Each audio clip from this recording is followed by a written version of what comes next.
ফুল depth রিক্লেমিনেশন বা FTR সড়ক নির্মাণের নতুন প্রযুক্তি। এই প্রযুক্তি যথেষ্ট সাশ্রয়ী। প্রথাগত ব্যবস্থায় একটি সড়ক নির্মাণে যে পরিমাণ অর্থ খরচ হয়, এফটিআর প্রযুক্তিতে সেই খরচের পরিমাণ প্রায় 40% কমে যায়। সারা অসমে এই প্রযুক্তিতে পরীক্ষামূলক কাজকর্ম শুরু করেছে অসম সরকার। রাজ্যে পরীক্ষামূলকভাবে 6টি প্রকল্পের কাজ শুরু হয়েছে। এর মধ্যে একটি সড়ক তৈরি হচ্ছে কাছাড় জেলার বরখলায়। শেষরি গণিরগ্রাম সড়কের জন্য বরাদ্দ হয়েছে 2,87,00,000 টাকা। কয়েক মাস আগে এই কাজের শিলান্যাস করেছিলেন রাজ্যের মন্ত্রী কৃষ্ণেন্দু পাল। টিওয়াই ইঞ্জিনিয়ারিং প্রাইভেট লিমিটেড নামে একটি সংস্থা পেয়েছে কাজের বরাত। তবে বর্তমানে সেই কাজ নিয়েই ব্যাপক অনিয়মের অভিযোগ। নিম্নমানের কাজ নিয়ে ক্ষুব্ধ এলাকাবাসী।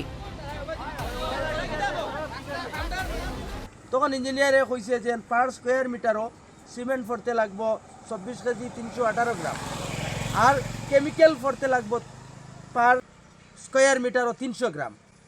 দেখা গেছে ট্রে লাগাইয়া পরীক্ষামূলক যে পার স্কোয়ার মিটারও সিমেন্ট মাত্র 10 কেজি থেকে 11 কেজি দিয়া তারা কাজ করে। কেমিক্যাল ইকানো 150-200 গ্রাম।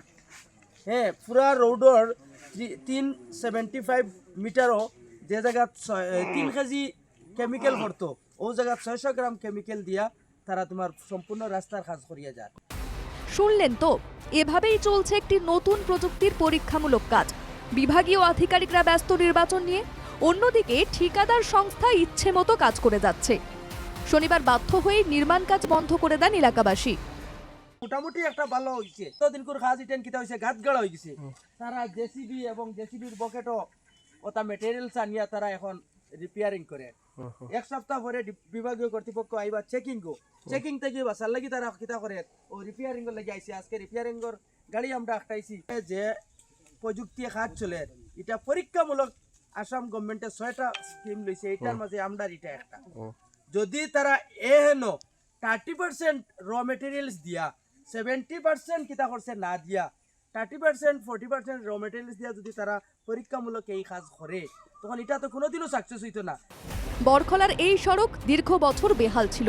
রাস্তার নির্মাণ কাজ শুরু হওয়ার পর সন্তোষ ব্যক্ত করেছিলেন এলাকাবাসী, কিন্তু বর্তমানে তারা উদ্বিগ্ন, কারণ যেভাবে কাজ চলছে তাতে রাস্তাটি দীর্ঘস্থায়ী হবে না। তাই এ ব্যাপারে প্রশাসনের হস্তক্ষেপ কামনা করেছেন এলাকাবাসীরা। Bureau report, NK TV Bangla.